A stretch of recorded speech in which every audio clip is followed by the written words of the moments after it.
Chapter 8. Derailed. Something tells me this isn't a circus act. Blood. It washed around my hooves, splashed against my legs, carried by the river that was Main Street. I was standing in the middle of the river, and it was full of corpses. How many ponies have you slaughtered? Asked Velvet Remedy's voice, accusingly. It sure didn't take you long to become a mass murderer, did it, little Pony? Velvet? I looked for her in the storm and blackness.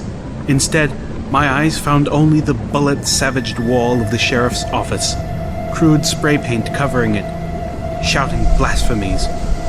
Raiders had been here. Their sickening hoofwork, sadistic mutilations on display for every pony to see.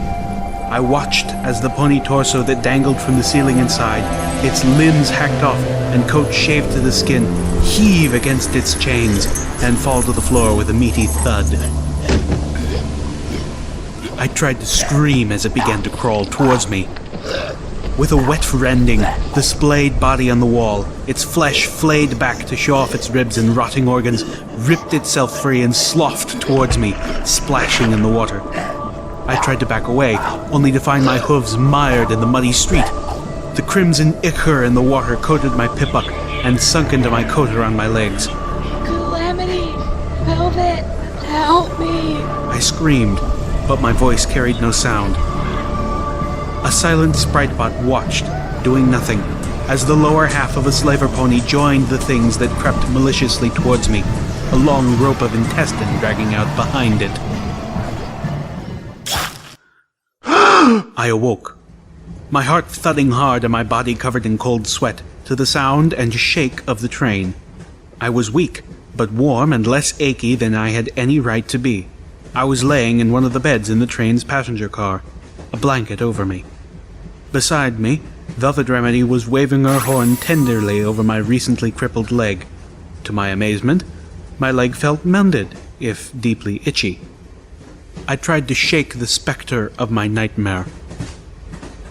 This was not the first sleeping terror that my experiences outside had spawned, but this had been the most deeply unpleasant. The incorporation of my companions, or lack of them, somehow made this dream far, far worse. Velvet Remedy.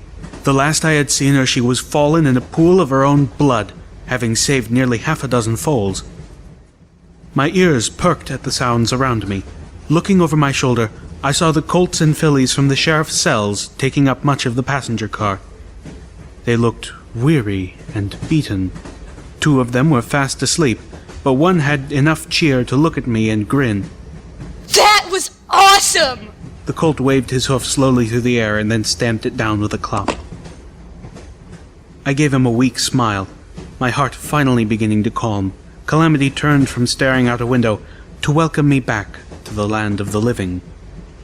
We're okay? I was hesitant, half fearing that this was just another dream, waiting to become a nightmare. Velvet Remedy nodded reassuringly. The slaves?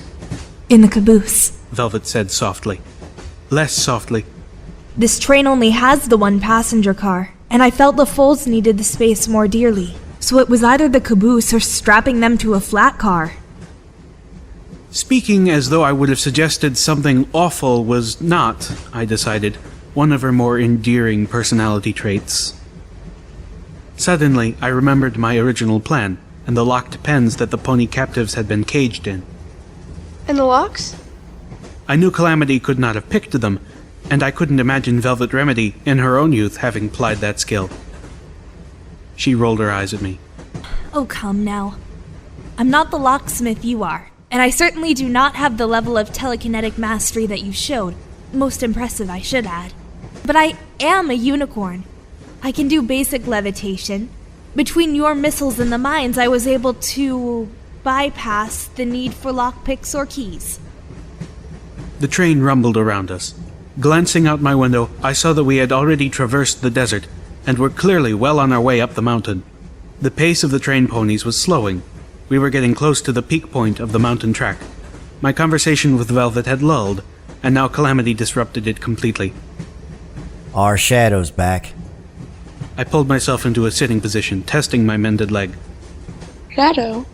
The Colt who spoke up earlier declared, Mr. Calamity thinks something's following us. I noticed Calamity was crouched next to the window, looking upwards through it, towards the sky? Another... I kept myself from saying goddess in reference to the winged unicorn slaver I had battled. one of those, like, at the sheriff's? I don't think so, but there's something up there keeping just out of sight. If it's out of sight, how do you know there is anything there? Velvet countered, but at Calamity's look she relented. Another Pegasus, perhaps? Calamity grimaced. I really don't think so. He returned his gaze to the window, quieting. At least it has stopped raining. Velvet Remedy announced, looking out the window. That storm lasted for days. I turned and looked out at the thick gray cloud cover. The water had indeed stopped falling from the sky, and the clouds were a much lighter color, turning the sunlight a drab gray. Velvet? I started. She smiled at me and my heart soared.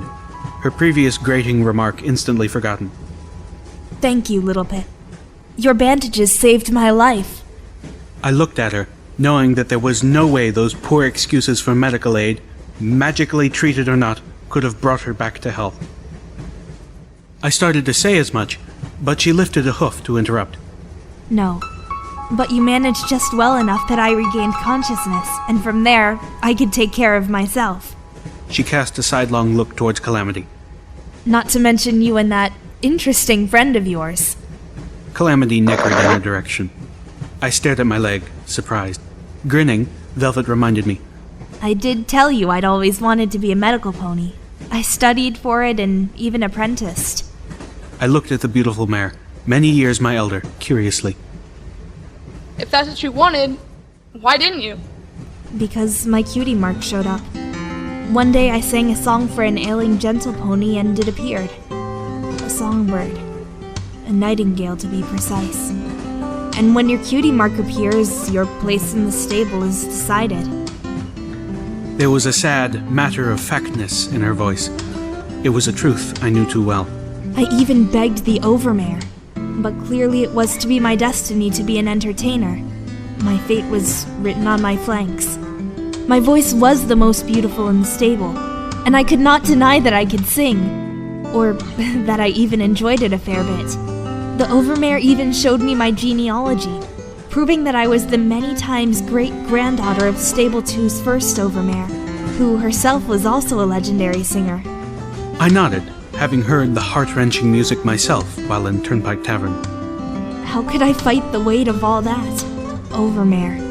She graciously allowed me to indulge my hobby in the small times when it wouldn't interfere with my new duties of uplifting the stable's flagging morale.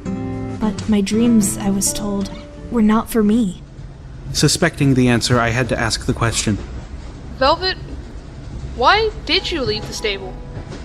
Velvet whinnied demurely. Again, because of my cutie mark. She turned, pulling away one of the medical boxes to show me the nightingale on her flank. Wings outstretched, beak open in song. Do you see what it is not, Little Pip? I saw what it was, what it had always been, a bird of beautiful song. It is not a bird in a cage. Velvet Remedy said, her voice pleased. And if it is not, then I was not meant to be either. Come horror or ill, I needed to be free. I'm gonna take a walk outside. Maybe stretch my wings. I looked up from the book I was reading to pass the time. Turns out, Equestrian Army today was all about battle saddles. The train was slowing to nearly a stop. The engine had already crested the peak, and the train ponies were drawing the rest of the train down over the lip and around the next bend before releasing it and jumping aboard themselves. There wasn't going to be another chance to get some fresh air, or for Calamity to get himself a better look at our shadow. I nodded, bidding him go. Velvet Remedy was probably on her way back from the caboose. She had been making regular checks on the adult ponies we had rescued, and I was entertaining taking a quick trot myself once she was here to watch the foals. I waited, time seeming to have slowed to a crawl like the train itself. She was taking her sweet time. Had she possibly gotten lost? No, that was silly. You couldn't get lost on a train, could you? I chuckled as I realized that if I ever got lost on the train, my Pipbuck's automap spell would guide me. Poor Velvet, however could she find her way on a train without it? I had offered Velvet Remedy her Pipbuck, but to my shock she had refused it. I stressed how unbelievably useful a tool it was in the equestrian wasteland. She said I could keep it as a gift, and as an apology for having given it to me in the first place. She didn't blame herself for my leaving the stable, but she regretted having played a hoof, and truthfully a whole pony, in my decision. I had tried, one last time, and she had finally told me flatly, I escaped that prison. I will not wear its shackle, no matter how gilded a shackle it might be. At that, she had left to check the ponies in the caboose.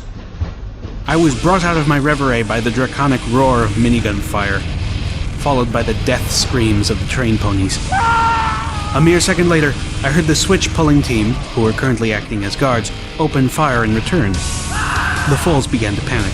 I was attempting to calm, or at least corral them, when Velvet Remedy returned through the back door, looking worried. At nearly the same moment, one of the train ponies from the switch team burst in, shouting and waving his hooves, a lever-action shotgun floating by his side. Flavor ambush! Protect the children! How could they have gotten ahead of us? Before I could ask, a grizzly pony wearing slaver armor, spiked hooves coated in the blood of train ponies, broke into the passenger car and reared up, intending to end the life of another. I didn't have time to think. I just drew my assault rifle and fired at him. The train pony ducked, his own gun swinging around and unloading into the slaver. I couldn't tell whose shot felled him. Flashes of my nightmare came back to me. I hesitated, but mercifully only after the attacker had been taken down. Then, with a stomp, I activated my EFS and watched the flurry of red marks fill my forward compass, milling about the few friendlies that were in front of me. I turned to Remedy, levitating out the needler gun and fitting it with a marked clip.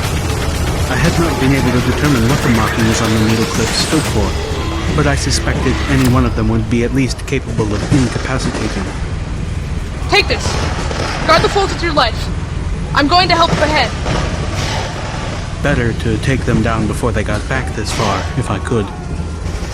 Velvet Remedy stared at the needler pistol as if it was diseased. I couldn't. You have to. You're not going to survive out here if you're not willing to fight back. I pointed towards the foals. And neither will the ones you're protecting. Velvet gulped.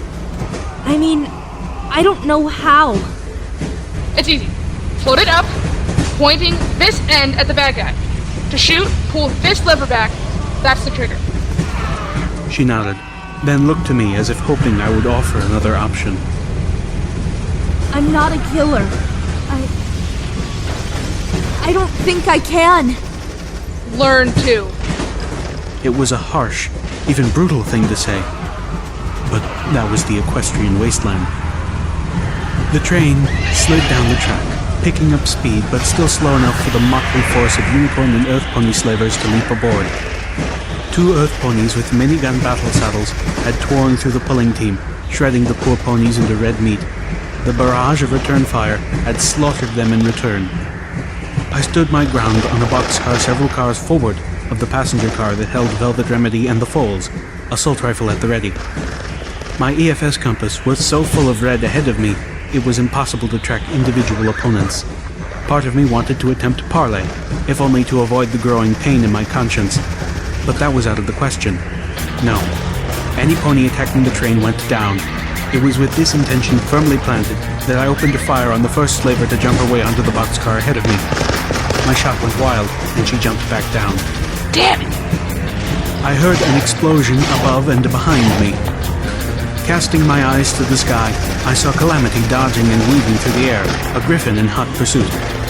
The enemy aviator held a brush gun, a much nastier firearm than any I had seen so far, and occasionally slowed his pursuit of Calamity to fire a shot. Calamity, bless him, was not making himself an easy target, and costing the griffin distance with each failure. As I watched, Calamity suddenly swooped upward, pulling a full loop, and to my dismay the griffin matched his move, looping slightly inside his own to close distance with him yet again. I heard clupping coming closer, But as I turned my attention back to the boxcars ahead, I saw nothing. Confused, I took a step towards the edge, looking down to see if they were racing up along the ground, only to find 3 slaver ponies racing along the side of the boxcar, passing me. Somewhere, a slaver unicorn was aiding them with spells.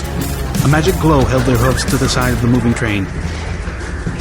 Luna rape you with her horn. I growled, feeling incensed at the magical trickery, and swung about the assault rifle, firing into their hindquarters, flanks, and necks as they raced down the next boxcar towards the passenger car. 2 ponies screamed as they fell from the train, mortally wounded, one breaking his neck in the fall, but the third made it to the gap between cars before I could bring my weapon to bear on him. The train was moving at a fair clop now. I raced along the roof, jumping to the next car and skidding to a stop. I looked down between the cars and quickly pulled my head back as the slaver spotted me and fired a mouth-held submachine gun into the air where my head had just been. Focusing, I pulled the wide-eyed slaver up out of his hiding space. Then something hit me from behind, sending a stripe of searing pain up my back. I dropped him, the damnably lucky bastard falling safely onto the roof just across the gap. I was surrounded now.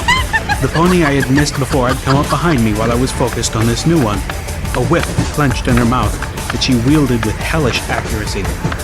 With a crack of her whip, she knocked my assault rifle out of the air, the weapon sailing out over the cliff face the track was now skirting. The SMG slaver had taken my moment of surprise to reload, and now grinned. In his mind, he had already killed me. Another explosion from above, and 2 bullets ripped through the slaver, felling him. His body, SMG still clenched in his teeth, slid off the boxcar roof. A moment later, Calamity swooped low over the boxcar and banked sharply, his hooves scraping along the cliff that rose up above us on the other side of the train. The griffin swooped over the train in pursuit. I ducked. The whip pony wasn't quick enough and got clipped by one of the griffin's wings, the hit cleanly decapitating the slaver pony. I felt my heart skip a beat as I saw the blades that adorned the forward edge of the griffin's wings. Scooping up the decapitated pony's whip, I kicked the rocking head off the side of the train. I curled the whip into my saddlebags, brought out my combat shotgun, and moved, first to one side of the boxcar, then the other. The spell the slavers were using changed the situation dramatically, and I was painfully worried about how many had gotten past me before I wised to it. Further up the train, I heard more gunfire as the remaining train ponies fought for their lives. Down the train, I thought I heard Velvet Remedy scream. I turned towards the sound, my hindquarters to the front of the train when something thumped hard somewhere towards the front of the train, and then the track gave a shudder as its wheels crunched the body that had fallen down onto the tracks. Calamity landed deftly beside me.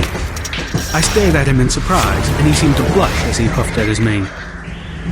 I'm afraid Razor Wing couldn't join us. He refused to get off my tail, even when I swooped between 2 of the cars. Calamity smiled, looking around as if trying to find a missing friend. I swear he was right behind me just a moment ago. I smirked. Then I pointed a hoof towards the passenger car. Go help Velvet! Calamity nodded and took to the air, not even needing to fly now as the galloping train brought the passenger car right to him. I saw him disappear into the gap in front of it, then turned and galloped to the aid of the train ponies. As I did so, a frightened voice in my head asked me what my life had become. What I was becoming. That there were so many ponies who wanted to take my life, and that I was charging towards them? The last survivor of the train ponies and I raced across the rooftops and dived down into the open door of the passenger car as twin beams of pink magical energy zorched the sky, fired from a white Unicorn Raider's battle saddle. The train pony who had been with us seconds ago was now nothing but sparkling pink ash, blowing away in the wind. The passenger car was empty. Sort of. The body of a black-coated slaver hung from the ceiling, filled with needles. The spell on its hooves was keeping it from falling to the floor, even after death. It gave the Earth Pony with me quite a start. To be honest, I might have shrieked just a little bit, too. I tell you, I prefer slavers who shoot bullets. The train pony gasped, recovering. You can't wrap a bandage around being turned to dust. I quite thoroughly agreed. Velvet Remedy ran in through the back door, coming off the flat car behind. Seeing the train pony, she motioned for him to head behind her. Please, go meet up with Calamity. He's at the caboose. We've got a nasty one on the way, and another 4 coming behind her. I think these are the last of them, but one of them's using a battle saddle with magical energy weapon. Velvet Remedy nodded warily, then looked up and pointed at the corpse above. This one came in on the roof. Like an insect. She was clearly shaken, more at having to take a life than the strangeness of the circumstances, but I suspected she couldn't bring herself to focus on that. Not yet. I began to wonder if her occasional unpleasantness wasn't part of some coping mechanism for dealing with the horrors of the equestrian wasteland. The Earth Pony trotted past her, reloading his weapon and busting the door closed behind him. A minute later, Calamity galloped up. Every pony's in the caboose and I've kicked it off. The slavers won't be getting to them from here. He lowered his head and stomped at the floor. Here is where we hold the line. There was no time for discussion. Calamity had barely spoken his intent when 3 slavers, led by the unicorn pony, came into the car at us. Not from in front or behind, but through the windows. The passenger car exploded into violence. Sats locked onto the slaver coming through the window on my left. This range, I could hardly miss. Unfortunately, neither could they. Velvet Remedy's horn glowed as I fired into the chest of my target, once and again. His armor stopped much of the damage, but it knocked him back, his own shot grazing my cheek. I turned to the second, but not quickly enough to stop him from swinging his magically enhanced sledgehammer right into my rib cage. The pain was blinding. I could hear ribs snapping under my armor. My squeal of pain did not stop him from bringing down a second blow across my back. Ditsudu's armor dissipated the blow across my body, saving me from a broken back and a very short, paralyzed life. Calamity had fired off a double shot from his battle saddle, tearing gaping holes in one of the slaver ponies coming in on his side. Bloody innards spattered across the bed, wall, and window. The last went for Velvet Remedy. Oh, goddess, why wasn't she wearing armor? I watched in horror from the floor as the slaver sank his combat knife deep into her shoulder, barely missing her neck. Blood gushed around the blade and turned her charcoal coat wet black. Her spell imploded, the magic radiating from her horn fading away in an instant. I started to get up, crying out again as bright agony slashed through me with fiery fingers. My targeting spell was still refreshing, but my first opponent had already recovered and was bringing his gun to bear. The pony with the sledgehammer swung again, intent on pummeling me into submission, the submission of a corpse. Calamity fired. The armor that had spared the slaver from my combat shotgun was not equal to my companion's powerful rifles. The slaver who had stabbed Velvet grasped the hilt of the knife in her teeth, intent on pulling the blade out of the wounded singer. But Velvet's horn glowed once again, a telekinetic light enveloping the knife. It was simple, weak telekinesis, holding the blade, but it kept the pony from sliding out the blade as easily as she expected, and that briefest pause gave Calamity enough time to turn his barrels on her. He fired again, and Velvet was splattered with wet bits of the other pony. I was in a lot of pain. My vision blurred heavily. I was having trouble drawing breath. But at least now it was, I thought, hopefully, only 3-on-1. But as the slaver raised his sledgehammer over my head, the door burst open. The white unicorn, standing just outside the door, opened fire with pink magical energy. With a flash from my horn, Sledgehammer Pony found himself pushed away, becoming an impromptu shield. An eye blink later, he was glowing pink dust. Now it really was 3-on-1. And while I had to fight through my pain to fire, my targeting spell had finally returned and Sats guided my shots. And Calamity needed no aid at all. Velvet Remedy's horn glowed as she slowly mended my several broken ribs, jumping slightly as the train gave a buck. The pain in my side had reduced to a throbbing, bad enough to wring whimpers from me. Really, Little Pip, this is becoming a habit. Her own coat was matted with her blood. The last of our healing potions had been consumed, and both she and I wore the last of our bandages. Only Calamity had made it through virtually unscathed. The slavers lay dead about us, save for the one who had pummeled me with a sledgehammer. His body had been vaporized, turned to glowing ash. I recoiled at the thought that I might have breathed in some of him. I turned away, staring at the floor. Though we had won, it didn't feel like a victory. Instead, I felt that we had led half a dozen train ponies to their slaughter. And in the end, I had failed in the fight as well, if Calamity hadn't been with us. Reading me far too easily, Velvet Remedy tried to soothe me. At least you got that one with the horrible sledgehammer. All I managed to do was be a target. You are doing more than your share with your healing skills and mending spell. I pointed out, adding, Although, I'm surprised you didn't stay with the freed slaves and foals. Velvet Remedy whinnied. That caboose was too crowded as it was. If I'd had tried to force myself in there, somebody would have suffocated. She finished tending my wounds, frowning at the increased shaking of the train. Scenery flashed by outside the windows. Hey up. Calamity returned to us, making his way through the rattling train. Looks like that was the last of them. The train groaned dangerously as it tore around a corner, forcing us to catch ourselves. Velvet looked between us with alarm. Don't either of you ponies think we're going awfully fast? How does this train of yours slow down? We use the brakes. And where are they? In the caboose. Velvet's ears dipped back. She stared levelly at Calamity. The caboose? That would be the big red car at the back, right? The one you just kicked free of us? I felt a surge of panic. Calamity grimaced a little, Hey up. pondering. You know, that would explain the look the train pony was giving me. I begin to see how you got your name. Velvet said flatly. Several minutes of confirming our situation and arguing what should be done followed, as the train continued to race down the mountain out of control. Soon, the three of us were bracing ourselves against every turn. We were still only halfway down, sheer cliffs flying by on either side. In the end, I decided there was only one solution. Calamity, fly Velvet Remedy to safety. Velvet's eyes widened. But what about you? Resolutely, I stomped on the ground, trying to ignore the twinge in my recently mended leg and ribs. I'll be fine. I figured out another way off. The two of them looked dubious, but they trusted me. So, with a nod, Calamity and Velvet made their way to the nearest flat car. I'll be back for you. Calamity promised as he spread his wings. The wind tore Calamity and Velvet off into the air. And then I was alone, on a runaway train. Okay, I thought to myself. now it's time to actually think a way off. The train charged forwards towards a mountain curve, hitting it far too fast. The train tilted. I could feel wheels coming off the track. My horn flared with power, cold sweat breaking across my already too abused body as I poured telekinetic power into holding the train on the track.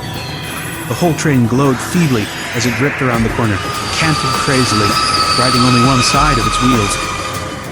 With a squealing thud, the train righted itself on the track, already headed towards another turn, this one throwing the train's weight against the rising cliff wall. The rocky wall raked at the train, gouging at the boxcars, and rending most of the roof off the passenger car with a resounding roar. I clenched my eyes against the storm of splinters. When I opened them again, wind was buffeting me fiercely through the gaping wound in the train car. I could see another turn ahead, this one even sharper. Trembling with exhaustion, I knew there was no way to prevent the train from leaping the track this time. I focused again, dreaming I could levitate myself to safety. Groaning with the effort, I felt my hooves leave the ground just as the engine car hit the curve and snapped around it. The massive weight of the train could not follow. With a horrific, screaming jar, the jackknifing train tore from the track, soaring out over the mountain cliff like a snake with a broken head, and plunging towards the valley over 1,000 feet below. With all my remaining focus, I pushed myself up and away, lifting out of the open roof. But it was not enough. I was still falling, and fast. My efforts only slowed me enough that I got to see the train fall past me, diving down into the dead forest below with an almighty crash. The destruction below was like the hoof of Luna against the land beneath. Great clouds billowed up, obscuring the wreckage that I was about to splatter against. Calamity caught me. The three of us, Calamity, Velvet, and I, trod through the narrow valley under the gray clouds above.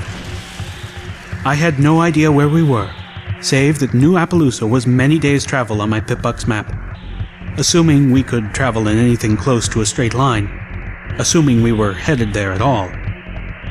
Based on the terminal entries, the slavers of Old Appaloosa were selling the bulk of the ponies they captured to some pony named Stern, in some place called Philadelphia. I had not lost my rage at what I had read, at the wicked and cruel things these ponies were doing. I kept it to a low simmer in the back of my mind. If I had my way, Philadelphia was next. But I could not ignore our more pressing concerns.